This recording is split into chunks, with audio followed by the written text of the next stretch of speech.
Go. Hello there, it's Jay here from Jay's Vintage Junk, and believe it or not, I'm actually in an old abandoned building. I'm doing a little bit of urbex with a mate of mine, and I've just found something that I would never ever think I would ever find rubbing around in an old abandoned building.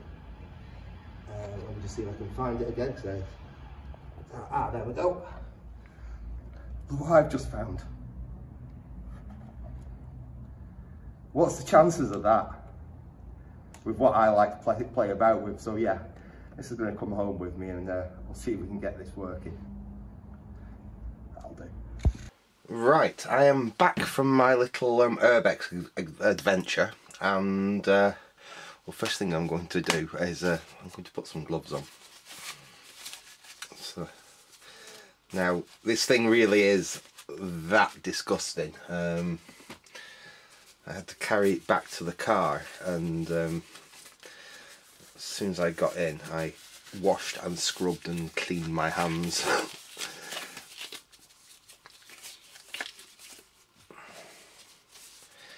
You would have like I said, unfortunately, we didn't have a lot of lights or anything with us. I don't usually film, well, I don't film when I'm going off on an urbexing adventure. But the light, it was getting late and the light was getting bad, and we only had torches with us, so I couldn't really show you the building. But it was in a very, very, very poor state. It's not long for this world unless someone does something with it, which is a real shame because it's a beautiful old Victorian building. But anyway, as you saw in the little video I've just shown, and it literally was where I just picked it up from off the floor. Yeah, we've got a ZX81. Now, considering I know the area where that building is, and from me being in my teens, that's been a derelict abandoned building.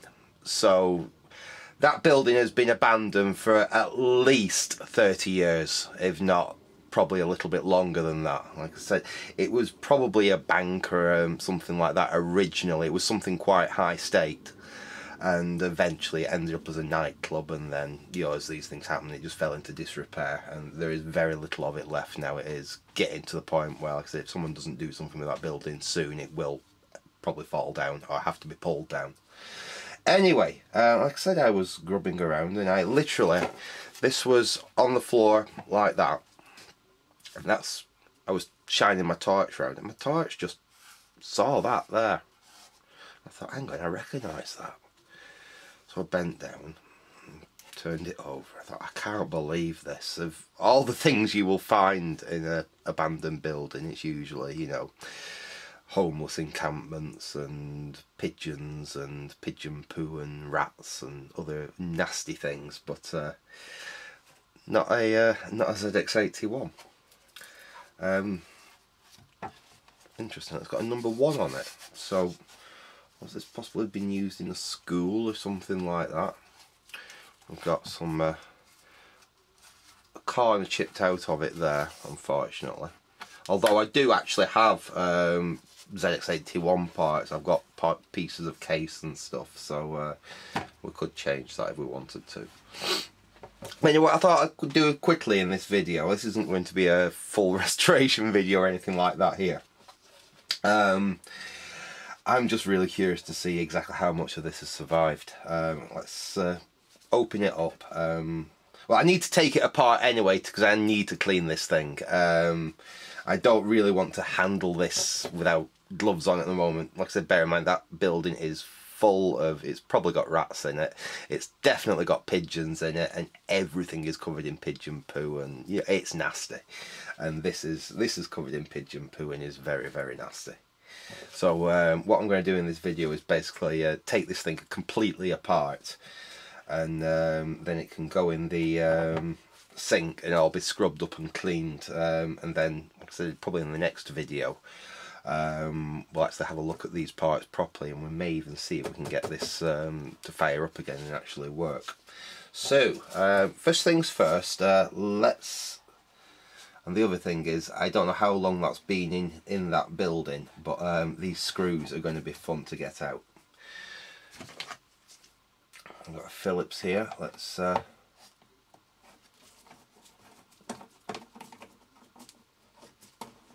is that actually turning, or is, I think that might be turning, you know.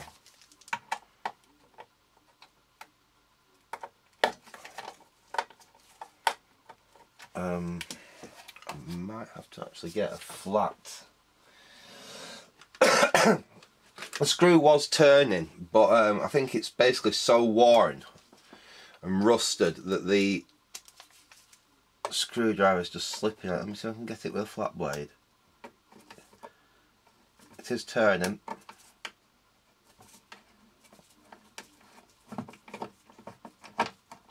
It's, I think basically the back of it's just corroded off. Let's try this one.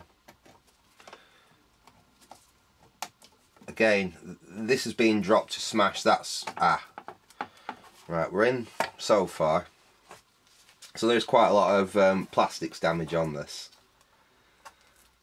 We've got there. Now that one looks alright. Do we have another one under there? I can't remember what. Yeah, yes we do. It's a while since I've worked on a ZX81.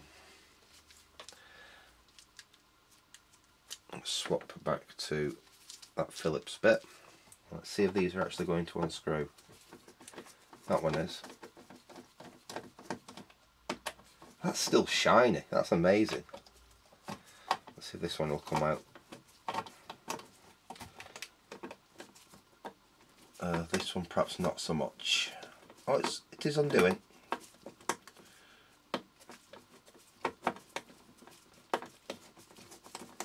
Yeah, there we go. It's come out. Right, let's see what we've got inside here. Be aware there may be a load of creepy crawlers and stuff fly out of here when we get inside. Got some spider's eggs there. Oh, and a nice big spider which is a little bit angry. I'll go and take him outside. Sorry about this, but you've lost your home. Can you see him up there in his little web? He is very much alive as well. Right, we'll put you out of the way and I'll take you outside in a little bit. Right, let us see how bad this thing is. We're still connected by the ribbon cables. Ugh. Let's see if I can get these to disc. Oh, those are shot. They're just falling apart. Yeah, they've just. Wasn't any saving them, unfortunately. But let's have a look at the computer itself. Wow.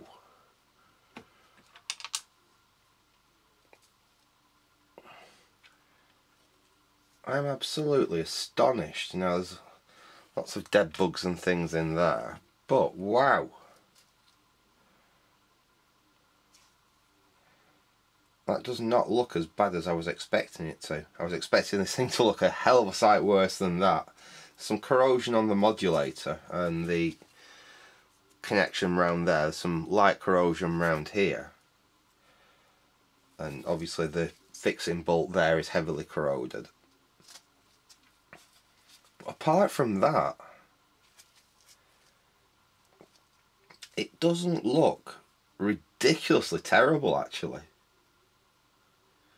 I can't see any corrosion on like the resistor legs here that is too bad, nor on any of the ICs actually. The ICs look in reasonably good condition.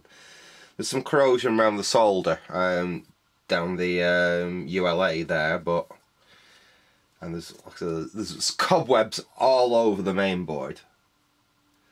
The capacitors are both shot. Well, that one's definitely shot. That's spewed all its innards out that side there. Again, that's probably due to corrosion.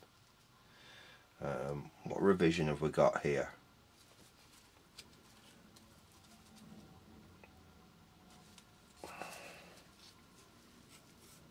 It's an issue 3.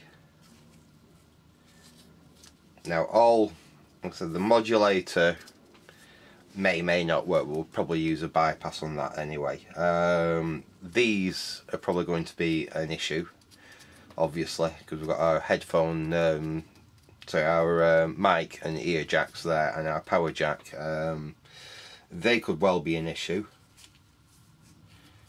We've got that'll be our RAM there, won't it? There's our ROM. That's how simple the ZX81 is. So we've got our 1K of RAM there. There's our ROM. There's our CPU. There's the ULA. And apart from the resistor logic and stuff like that, that is a ZX81 basically. They are really that simple. They are very, very basic computers. Right, I'll tell you what, because it's going to be, won't be take me too long, I will go and clean these up a little bit, and I'll bring them back and we can have a final, we'll get zoomed down a little bit and we can have a final look at this, and I can actually take these gloves off at that point. So I'll say back in a sec. Right, we are back, and this has had a good long soak in a bowl of hot water with some soap and disinfectant in it, and had a good scrubbing. It's not come up completely perfect obviously, but at least I'm happy at actually handling this thing now. I am actually astonished how this thing has survived. Obviously, probably while it was being down there, bearing in mind, you know, people go in there all the time for various reasons, you're wandering around and what have you, and this thing's probably been trod on countless times while it's been in there, hence why, you know, it's got all the standoffs broken off. But I do have all the standoffs, so yeah, could possibly do something with that case. Although I do have a perfectly good ZX Spectrum case with a good membrane in it and everything, that just needs a main board.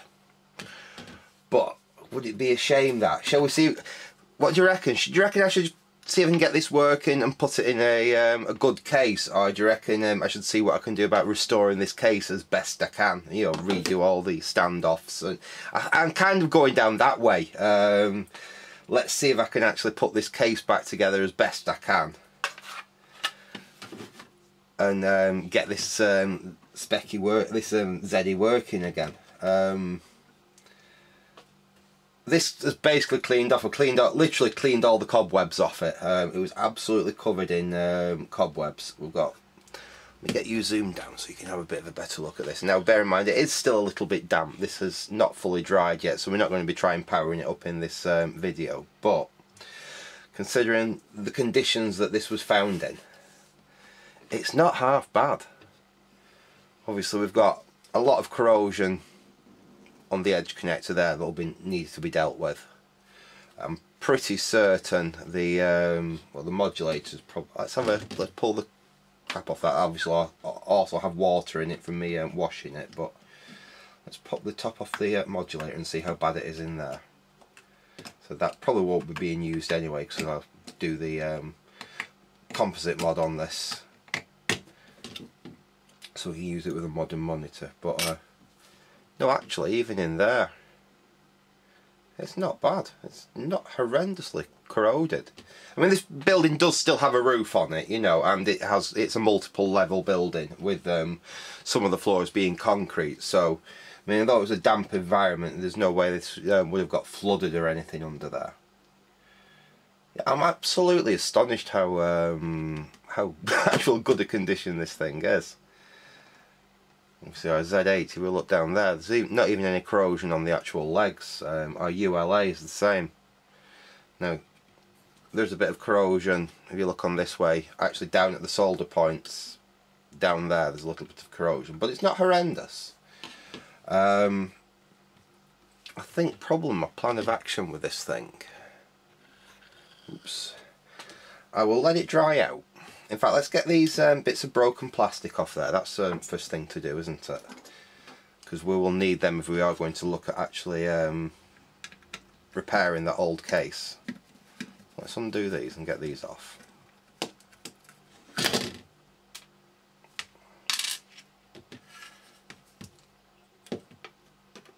That screw there is very corroded, but yeah, this one might be tricky.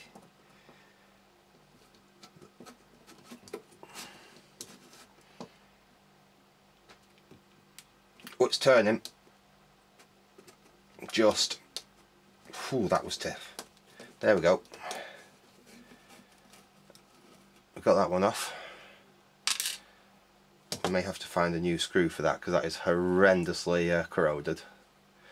Put it to one side though for now. We've just got this one here now. Oh. And that one's come out. So we'll put all them to one side. I'm going to have some fun getting that off there, I think. I wonder if we should do that now as well. Just to make it easier to play with the derelict.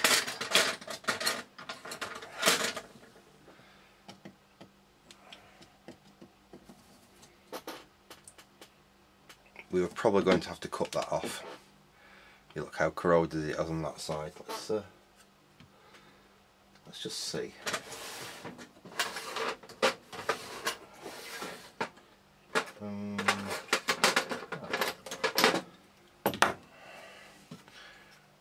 Long shot, but we'll see if that'll undo there.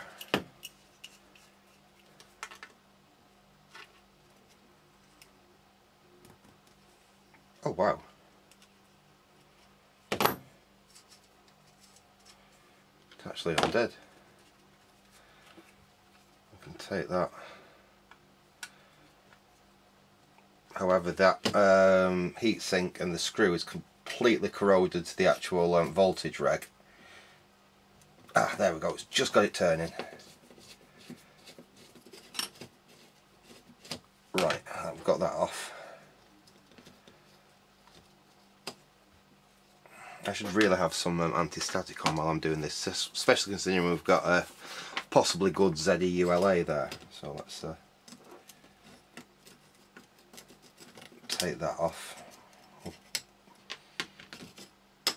Just basically to make it easier to mess about with at the moment, and I want to get this on somewhere where I can get it dry, and then like I said, we'll come back to this thing in the next video.